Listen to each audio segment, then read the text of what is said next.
Hello friends, we will go for the numerical again, very importantly, determine the natural frequency of the system. The frequency with which the mass vibrates in the absence of any external excitation force is known as the natural frequency, and it's denoted by Fn, and it is measured in hertz. And why it is found? Because in vibratory system, if the external excitation frequency is equal to natural frequency of the system, means if the Fn get coincide with the F of the corresponding external excitation, at that time resonance will occur. What is meant by resonance? The amplitude of vibration which will become maximum may result in a failure of the system. So the natural frequency is very important. Here one numerical is given. In that numerical, one pulley is attached to a spring, and the spring is attached to the mass by inextensible string at a 180 degree. Already we solved this numerical by D'Alembert principle. We will have a small recap of the same, and then we will solve the same numerical by the correspondingly energy method. As per the last lecture, we already discussed the D'Alembert principle or equilibrium method. In equilibrium method, what we are doing, we are drawing the free body diagram of the corresponding masses, and then we are going for equilibrium, means inertia forces and external forces summation is equal to 0, and then we are comparing the system, the equation for the standard SHM or fundamental equation of SHM. Then we will get the solution what is equal to omega n and Fn. So as per the previous lecture discussion, if the mass m, small mass m, this mass m is displayed from its mean position, at that time the corresponding this point will get displayed from this to this position. At that time this k means the spring get extended. Here we can see the m mass is displayed from its mean position by x distance. At that time the point A reaches to A dash,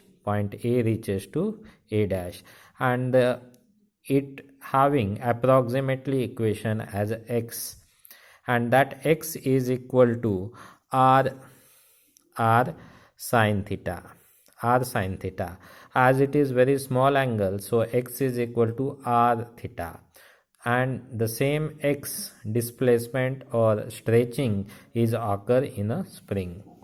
So what we done in previous lecture, angular displacement we consider as a theta for capital M mass means pulley.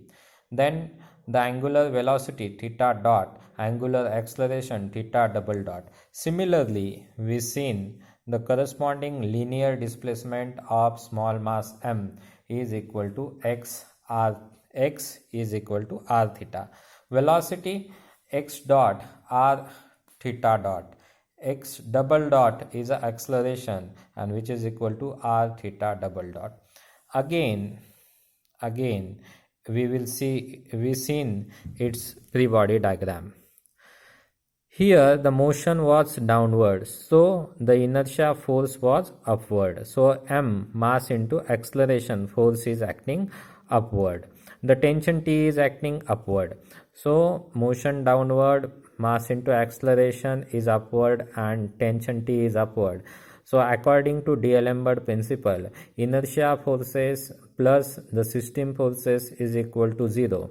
So m x double dot plus tx is equal to 0, and the t, so the t will be equal to minus mx double dot. Put this x double dot as a r r theta double dot. So T will be equal to minus m r theta double dot. That will be the equation number 1. Then after this we will go for the analysis of the pulley. In the pulley, we are having the tension T downward. The Kx restoring force is again downward. The motion was anti-clockwise, so inertia torque I theta double dot will act anti-clockwise. So for the corresponding pulley, we can say the summation of inertia torque plus external torque is equal to 0. So I theta double dot plus Kx, this force Kx downward, I am considering this clockwise direction as a positive, so Kx is moving downward.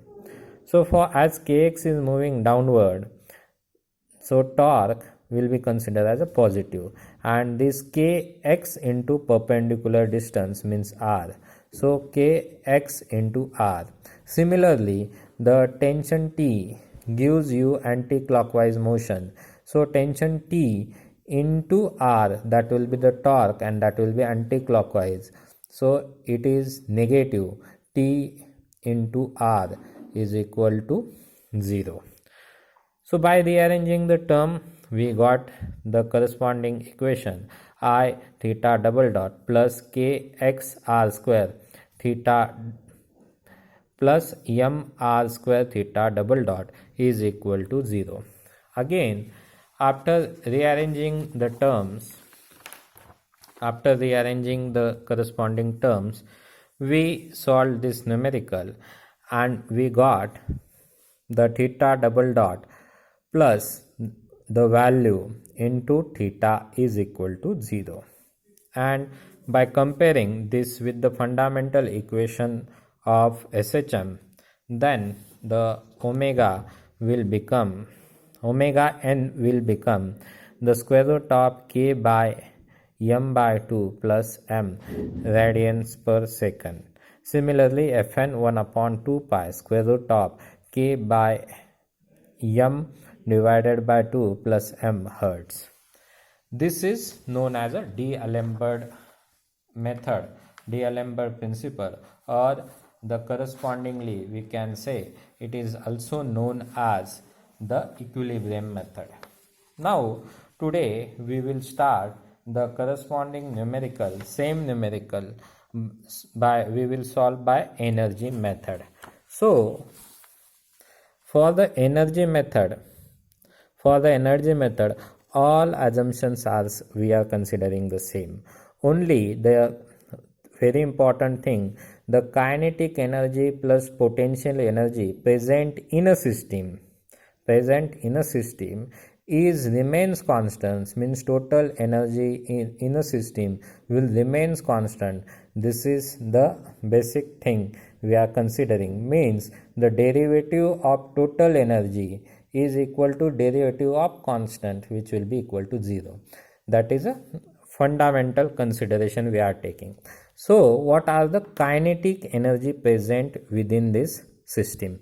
Here mass, small mass m, when it is displayed from its mean position and release, then this mass, small mass m, will move up and down like this.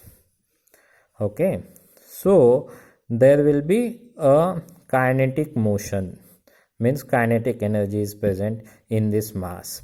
Again, this pulley will rotate and again rotate, clockwise anti-clockwise, the rotation will occur, means again here the rotation means there is a kinetic energy. This spring gets stretched and restored, means potential energy will be present within this spring. Okay, means the kinetic energy present in a system will be the mass, small mass is moving upward and downward. The kinetic motion is for small mass m upward downward. Means it will be 1/2 into m into velocity square. So what is velocity we are considered here? It is x dot. So it will be become 1/2 x dot square, which is equal to 1/2 mr x theta dot square, 1/2 mr square theta dot square. Okay, so linear kinetic energy of small mass m is considered. The pulley is rotating clockwise and anti-clockwise, so rotary kinetic energy of pulley is 1/2 I into omega square. So 1/2 I theta dot square is considered. Now, so total kinetic energy present is the summation of the kinetic energy of this small mass m, and kinetic energy of this pulley. So 1/2 mr square theta dot square, 1/2 I theta dot square. That will be the total kinetic energy present in this system. Now we will go for its potential energy. Potential energy means the energy gets stored and released here in a spring. So the total potential energy of the system will be the total energy stored and released in of the spring. So potential energy of the spring is 1/2 kx square. We know that the x is equal to r theta. So potential energy is equal to 1/2 k r square theta square. Again, according to the energy method, the total energy remains constant. Means summation of Ke plus Pe, kinetic energy plus potential energy, is equal to constant.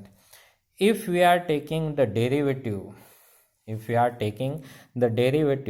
of the with respect to time of the kinetic energy plus potential energy is equal to derivative of constant, and derivative of constant is equal to 0. Hence, put the above equations. The d by dt 1/2 m r square theta dot square plus 1/2 I theta dot square plus 1/2 k r square theta square is equal to 0. Now we will take its derivative. This is square, so this is 2 1/2. Okay, so the 2 upon 2 m r square into the corresponding theta double dot. Similarly, plus 2 upon 2 I theta double dot. 2 upon 2 k r square theta dot theta into theta is equal to 0.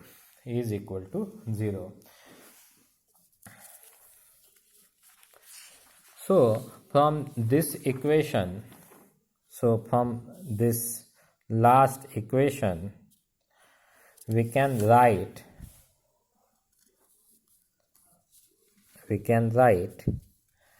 the m r square theta dot plus I theta double dot plus k r square theta is equal to 0. Again, by rearranging the term, angular acceleration into I plus m r square bracket complete plus k r square theta is equal to 0, is equal to 0. For pulley,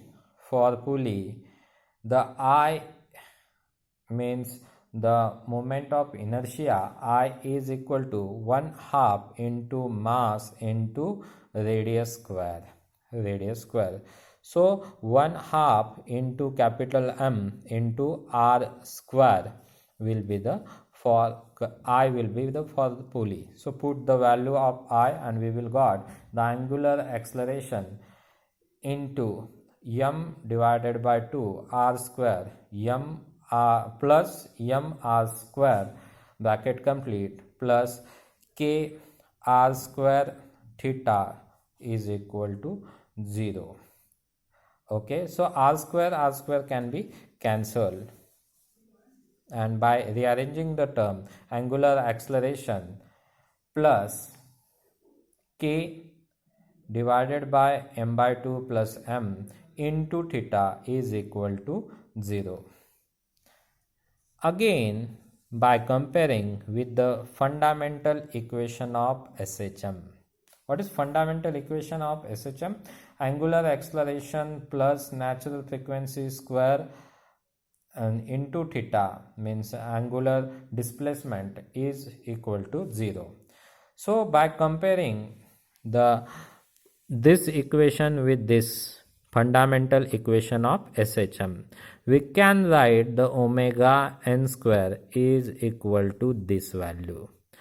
So omega n is square root of k divided by m by 2 plus m radians per second. Convert this radians per second into hertz. So Fn is equal to 1 upon 2 pi square root of k by m upon 2 plus m hertz. That will be the natural frequency of the given system for by energy method. Thank you everyone.